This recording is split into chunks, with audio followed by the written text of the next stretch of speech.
நீங்க போன தடவை வந்தீங்கல்ல, இந்த தடவை அதை விட பொலிவா இருக்குமே அமெரிக்கா, ரொம்ப கிளீனா. ஏன்னா நம்மளால 60 ஆள் பெருக்கிறான்ல, பெருக்கி பெருக்கியே அமெரிக்காவை சுத்தமா வச்சிருக்காங்க. நம்மளால காது குத்து, மொட்டை அடிக்கிறது, கடா வெட்டுறது, இது எல்லாம் இருக்குயா நம்ம ஊர்ல, இல்லைன்னு சொல்லலை. இந்த ஊர் ஒரு ரெஸ்டாரண்ட்டுக்கு போனீங்கன்னா கேட்பான், ஹியர் ஆர் டு கோ அப்படின்னு. அதாவது இங்கே சாப்பிட போறீங்களா, வீட்டுக்கு எடுத்துகிட்டு போய் சாப்பிட போறீங்களான்னு. இவன் குழந்தைக்கு அழகா ட்ரெஸ் எல்லாம் பண்ணி சலூனுக்கு கூட்டு போய் மொட்டை அடிச்சோன்னா அந்த வெள்ளைக்காரி கேட்குறான், ஹியர் ஆர் டு கோ அப்படி. உடனே அப்படியே அந்த முடியெல்லாம் வலிச்சு ஒரு ஜிப்லாக்கில் போட்டு ஃபெடெக்ஸில் போட்டு இங்கேருந்து திருப்பதிக்கா பழனிக்கு அனுப்பிச்சிடறான். அப்படி இருக்கு நம்ம வாழ்க்கை. ஓ, இங்கிருந்து அங்க நடக்குதா? அப்புறம் பாருங்கயா, இந்த உணவு முறையை பாருங்க. நீங்க காலையில சிற்றுண்டி என்னையா சாப்பிடுவீங்க? 2 இட்லி சாப்பிடுவீங்க, இல்லாட்டி 4 இட்லி சாப்பிடுவீங்க, 5-6 பணியாரத்தை வச்சு கெட்டி சட்னி வச்சு சாப்பிடுவீங்க. ஆமா. இந்த ஊர்ல சாப்பிடுவான் பாருங்க, நல்ல ஒரு பீங்கான் பவுல் எடுத்துப்பான், அதுல தவிடு புண்ணாக்கெல்லாம் போட்டு இலை தலையெல்லாம் போடுவான். அது என்னது தவிடு புண்ணாக்கா?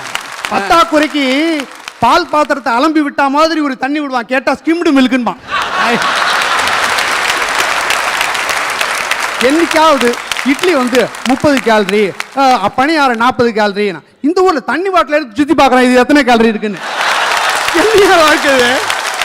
அப்புறம் பாத்தீங்கன்னா இங்க எல்லாமே பாத்தீங்கன்னா ஒரு மாதிரி மந்திரிச்சு விட்ட கோழி மாதிரியே இருப்பாங்க. அத்தனை வரும் மந்திரிச்சு விட்ட கோழி மாதிரி. ஒரு பயம், எதுக்கு எடுத்தாலும் பயம். இந்த H1ல வருவானுங்க, அவன் பாவம் கிரீன் கார்டு கட்டுற வரைக்கும் அவன் படுற அவஸ்தை கொத்தடிமையாவே இருக்கையா.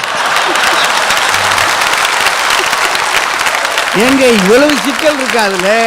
அவனுக்கு இமிகிரேஷனை பார்த்தா பயம், கிளைண்ட்டை பார்த்தா பயம், ப்ராஜெக்ட் மேனேஜரை பார்த்தா பயம், மீட்டிங்கை பார்த்தா அதை விட பயம், அதுல இங்கிலீஷ்ல பேசணும்னா அதை விட பயம்.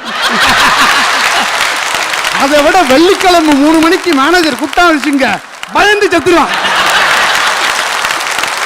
ஆனா இந்தியாவில் ஒருத்தனுக்கு வேலை போச்சுனாலோ தொழில நஷ்டமானாலோ என்ன சொல்லுவாருங்க, அப்பா ஐயா ஒன்னும் கவலைப்படாதையா, போறதே கிடையாதுங்க, வேலை நாங்க செஞ்சா தானே. அந்த சப்போர்ட் இங்க கிடையாதுயா. நீ 30 வருஷம் மார்க்கேஜ் எடுத்திருக்க, 29 வருஷம் கரெக்டா கட்டுவ, 29 வருஷம் ஒரு மாசம் நீ தப்பா கட்டின வீடு அவனுக்கு போயிடும். இங்கதான் கூட்டு குடும்பம் அதிகம்.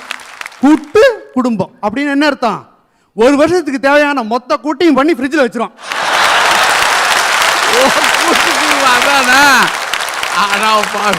ஒரு வருஷத்துக்கு தேவை. ஐயா டேட் போட்டு வைக்கிறான், எக்ஸ்பைரி டேட் யாருக்குன்னு கேட்காதீங்க, அதை சாப்பிட்டு இவன் எக்ஸ்பைரி ஆயிடுவான். ஆனா ஒன்னியா இது இந்தியாவில் முடியாது.